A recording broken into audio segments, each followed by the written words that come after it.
উপস্থিত হতে পেরেছি এবং আমি আতিফা রহমান তোমাদের সকলের সামনে এসে এখানে দাঁড়াতে পেরেছি। শিক্ষকবৃন্দ এবং শিক্ষার্থীবৃন্দ সকলকে জানাই আমার সালাম, আসসালামু আলাইকুম। আমি আতিফা রহমান, দশম শ্রেণীর আমিনাবাগ রেসিডেন্সিয়াল মডেল স্কুল অ্যান্ড কলেজের একজন শিক্ষার্থী। আজ আমি তোমাদের সামনে এসে দাঁড়াতে পেরেছি শুধুমাত্র একটাই কারণে, কেননা আমি দেশ সেরা হওয়ার সুযোগ পেয়েছি। তো আমার এই সুযোগের পিছনে আসলে অনেক মানুষের অবদান রয়েছে। প্রথমেই বলতে চাই, একজন মানুষ যখন কিছু একটা অর্জন করে তখন সেই মানুষের পিছনে যে কতজন মানুষের অবদান থাকে তা কিন্তু তার একা দাঁড়িয়ে থাকার চিত্রে কখনোই প্রকাশ পায় না। এক্ষেত্রে সে যখন একা দাঁড়িয়ে আছে সে কিন্তু জয়ের লাঠি হাতে ধরে দাঁড়িয়ে থাকে।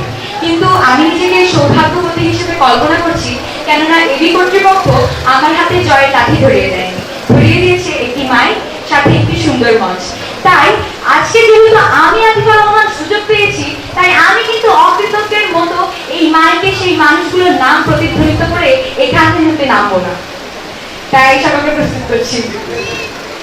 তো প্রথমেই আমি সেই মানুষটার প্রতি কৃতজ্ঞতা জানাচ্ছি যে মানুষটি হাজারো শত ব্যস্ততার মধ্যেও lieutenant colonel Kazi Shahabuddin Ahmed sir, অধ্যক্ষ আমাদের Aminabag residential model school and college, তার সাথে যোগাযোগ করে, তার সাথে সর্বসময় আমার প্রতিযোগিতাকালীন সময়ে তিনি সবসময় যোগাযোগ রেখে আমার কোন সময় কি লাগবে, কি কি প্রয়োজন সেই জিনিসগুলো নিশ্চিত করেছেন। তিনি আর কেউ নয়, তিনি হলেন আমাদের শ্রদ্ধেয় যুদ্ধাহত বীর মুক্তিযোদ্ধা, 2021 স্বাধীনতা পদকপ্রাপ্ত Aminabag residential model school and কলেজের প্রতিষ্ঠাতা chairman doctor M Amjad Hossain sir. স্যারের প্রতি জানাই আমার অশেষ কৃতজ্ঞতা। ধন্যবাদ স্যার আপনাকে। আরো কৃতজ্ঞতা প্রকাশ করছি ডক্টর শামীমা আমজাদ ম্যামের প্রতি, কেননা তিনি আমাদেরকে অনেকভাবে অনুপ্রেরণা দিয়ে থাকেন, অনেকভাবে উৎসাহ উদ্দীপনা দিয়ে থাকেন। এখন আমি সেই মানুষের কথা বলতে চাই যে মানুষকে আমি প্রায় প্রতিটি সময়ে বিরক্ত করে থাকি, যখন তখন স্যার এটা লাগবে, স্যার ওটা লাগবে বলে বলে। সেই মানুষটি আর কেউ নয়, তিনি হলেন আমাদের অধ্যক্ষ lieutenant colonel Kazi Shahabuddin Ahmed sir. কেননা স্যারের অনুমতিতে আমি সকল প্রকার সুবিধা পেয়ে থাকি আমার প্রতিযোগিতাকালীন সময়ে।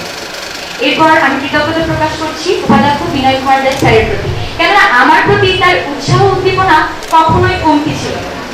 আমি আরো কৃতজ্ঞতা প্রকাশ করছি আমাদের এবি ফাউন্ডেশনের চিফ কোঅর্ডিনেটর জয়ন্ত কুমার রায় স্যারের প্রতি, কৃতজ্ঞতা প্রকাশ করছি গার্লস কোঅর্ডিনেটর আসাদুজ্জামান স্যারের প্রতি, কৃতজ্ঞতা প্রকাশ করছি বয়েজ কোঅর্ডিনেটর করুণাকান্ত রায় স্যারের প্রতি, কৃতজ্ঞতা প্রকাশ করছি হল সুপার রুমানায়তার ম্যাম এবং শহীদুল স্যারের প্রতি। এই সকল মানুষ আসলে আমার মতো হাজারো শিক্ষার্থীর মাথার উপরে ছাউনির মতো অবস্থান করে। তাই আমাদের শিক্ষার্থীদের পক্ষ থেকে আপনাদের প্রতি আবারও জানাচ্ছি অশেষ কৃতজ্ঞতা। সাল 2021, করোনার পর আমরা আমিনাবাগীতে 4 মাস অবস্থান করতে পারি।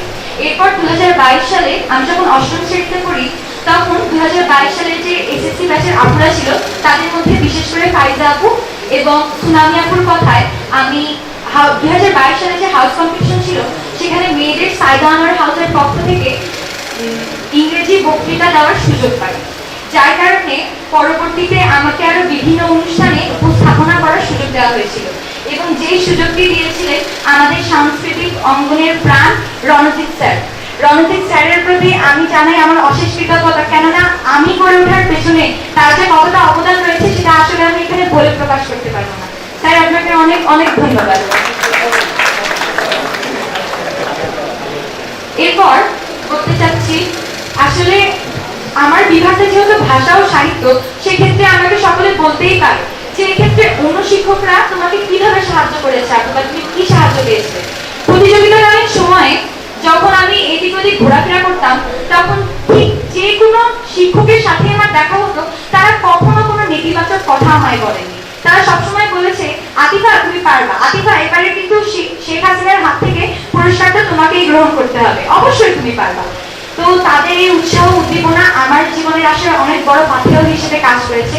তো আমি এই প্রতিষ্ঠানের সকল শিক্ষকের প্রতি সারা জীবন কৃতজ্ঞ থাকবো। ধন্যবাদ স্যার ম্যাডাম, আপনাদের সকলকে আমার অশেষ অশেষ ধন্যবাদ। এরপর আমার সঙ্গে উপস্থিত রয়েছে আমার ছোট বোনরা, উপস্থিত রয়েছে শিক্ষার্থীরা।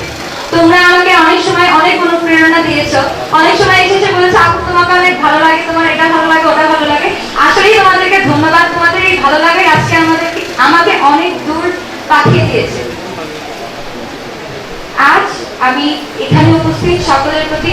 কৃতজ্ঞতা প্রকাশ করছি। এবং আমি তোমাদের সাথে আমার বঙ্গবন্ধু সৃজনশীল মেধা অন্বেষণের যে যাত্রাটা রয়েছে সে সম্পর্কে অনেকবারই কথা বলেছি, এবং প্রধানমন্ত্রীর সামনে বক্তব্য দিতে যে আমার যে অনুভূতি হয়েছিল তার সম্পর্কে তোমাদের একটু ধারণা। আমি ওখানে প্রথমেই যাই, আমার হাত আজকে এরকম কাঁপছে, সেই দিনও এরকম করে কাঁপছিল। আজকে ঠান্ডা হয়নি, সেদিন ঠান্ডা হয়ে গেছিল, একদম বাজেভাবে ঠান্ডা হয়ে গেছিল।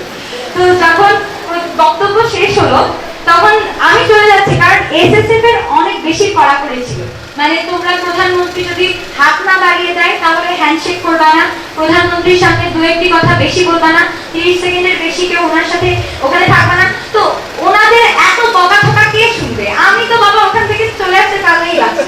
এই সময় আমি ওখান থেকে চলে আসছি না, ঠিক তখনই আমাকে ঠিক এইদিকে যে মন্ত্রী মহোদয় ছিলেন তিনি ডাক দিলেন। তখন আমি দেখলাম যে প্রধানমন্ত্রী আমাকে ডাকছেন, তার কাছে গেলাম। তিনি আমাকে বললেন, তুমি চিড়ির বন্দর এত দূর থেকে এসেছো? আমি তখন ওনাকে বললাম যে জি স্যার, এত দূর থেকে এসেছি। আমি নিজে একটা কথাও বলি না, আমার সাহস নাই। তারপরে তিনি আমাকে বললেন, অনেক সুন্দর হয়েছে তোমার বক্তব্য। এরপর যখন আমরা হ্যান্ডশেক করি, হ্যান্ডশেক করার সময় উনি আমাকে বলছেন, তোমার হাত এত ঠান্ডা হয়ে গেছে? আমি বললাম যে জি স্যার, একটু ভয় পেয়েছি তো তাই। তখন তিনি আমাকে বললেন যে না, ভয়ের পিছনে অনেক সুন্দর হয়েছে। এরপর তিনি আমাদের জন্য অনেক দিক নির্দেশনামূলক বক্তব্য রেখেছিলেন। আসলে আমি একজন আবাসিক শিক্ষার্থী, এবং আমাদের আবাসিক শিক্ষার্থীদের চলার পথে কিন্তু অনেকের অবদান রয়েছে। তোমরা তা খেয়াল করো আর না করো, আজকে আমি তা উল্লেখ করতে চাই। আমাদের ডাইনিংয়ে 3 বার ভারী খাবার এবং 3 বার হালকা নাস্তা সময়ের সাথে সরবরাহ করতে যে মানুষগুলো অক্লান্ত পরিশ্রম করে, সেই মানুষগুলোকে জানাই আমার অশেষ কৃতজ্ঞতা। আমি ডাইনিং কর্তৃপক্ষের কাছে সামনের শরীয়কে লাথি মেরে সরিয়ে দিয়েছে আমাদের মামুন চাচার দল, রানী আন্টি এবং আরো অনেক মানুষ, তাদের প্রতি জানাই দুর্বিষহ হয়ে উঠত। এখন আমি উল্লেখ করছি আমাদের শিক্ষা প্রতিষ্ঠানের 4 জন নায়কের কথা। তারা হলেন ওসমান স্টাফ, আতিক স্টাফ, এরপর আব্দুর রহমান স্টাফ এবং মমতাজ স্টাফ। আমরা যে স্টাফদের কত জ্বালাতন করি সেটা শুধু আমরা আবাসিক শিক্ষার্থীরাই ভালো করে জানি। স্টাফ, আপনাদের প্রতি জানাই অশেষ অশেষ ধন্যবাদ। এরপর আমি যেহেতু মেয়ে এবং আমি মেয়ে আবাসিকে থাকি, সেহেতু আমি উল্লেখ করছি আমাদের মেয়ে আবাসিকে দায়িত্বপ্রাপ্ত 5 জন নেত্রীর কথা। তারা হলেন Subi ma'am, Shapla ma'am, Sharmin ma'am, Tanzila ma'am এবং তাকিয়া ম্যাম। আসলে আমি তাদের অনেক জ্বালাতন করে থাকি, কারণ মাঝে মধ্যেই আমি অনেক অনিয়ম করি, যার কারণে তবুও তিনি আমাকে অনেকভাবে ছাড় দিয়েছে, যদিও স্টেজের উপরে সেটা বলা উচিত না, তারপরেও তাদের প্রতি আমি অশেষ অশেষ ধন্যবাদ জানাচ্ছি। আসলে আমরা যেহেতু আবাসিক শিক্ষার্থী হিসেবে আমাদের মা বাবার প্রতি যেমন দায়িত্ব রয়েছে, তেমনই দায়িত্ব রয়েছে আমাদের শিক্ষা প্রতিষ্ঠানের প্রতি। তোমাদের আতিথা আপু, আজকে আমি তোমাদের সামনে দাঁড়িয়ে আছি দেশ সেরা হিসেবে, কিন্তু আমি আজ তোমাদের সামনে দাঁড়িয়ে তোমাদের কাছ থেকে প্রত্যাশা করব যে তোমরা একদিন বিশ্ব সেরা হয়ে আমিনা বাকি রেসিডেন্সিয়াল মডেল স্কুল অ্যান্ড কলেজের নাম বিশ্বে তুলে ধরবে। কি তোমরা পারবে তো?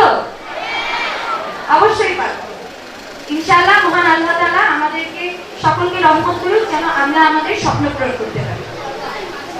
পরিশেষে আজ আমিনা বাকিতে প্রথমবারের মতো এই এবির মঞ্চে দাঁড়িয়ে আমি আমার মা বাবার সামনে বক্তব্য দেওয়ার সুযোগ পেয়েছি। সেই জন্য আমি আমার শিক্ষা প্রতিষ্ঠানের কাছে কৃতজ্ঞতা প্রকাশ করছি আমার এই অর্জন এত আহ্লাদের সাথে উদযাপন করার জন্য। ধন্যবাদ আমার শিক্ষা প্রতিষ্ঠানকে।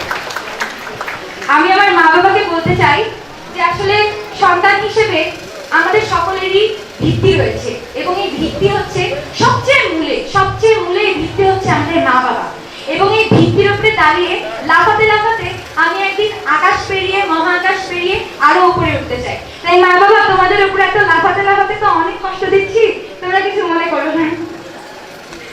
তো আমরা সকলে আমাদের মা বাবাকে ভিত্তি হিসেবে নিই এবং তাদের মুখ উজ্জ্বল করি, আমাদের শিক্ষা প্রতিষ্ঠানের মুখ উজ্জ্বল করি, আমাদের দেশের নাম এই বিশ্ব দরবারে বারবার আলোকিত করি। এই প্রত্যাশা ব্যক্ত করছি সকলের প্রতি। সকলে সুস্থ থাকবে, ভালো থাকবে, এবং সামনে আমাদের ভারত যাত্রা, আমাদের যাত্রাটা যেন নিরাপদে হয় এবং শুভ হয়, সেজন্য আমি সকলের কাছে দোয়া প্রার্থী। এবং সকলকে ধন্যবাদ এত মনোযোগ সহকারে আমার কথাগুলো শোনার জন্য। আসলে বক্তব্য শোনা কিন্তু একটা বড় ব্যাপার। আমিও তোমাদের জায়গাতে ছিলাম এবং তোমাদের মতো চুপ করে বক্তব্য শোনার চেষ্টা করতাম। তোমরা যারা চুপ করে বক্তব্য শুনেছো, ইনশাআল্লাহ তোমরা একদিন এখানে দাঁড়াবে, এখানে না, এর চেয়েও বড় জায়গায় দাঁড়াবে এবং আরো সুন্দর করে বক্তব্য দিবে, এই প্রত্যাশা ব্যক্ত করে রিকোয়েস্ট করছি। ধন্যবাদ সবাইকে।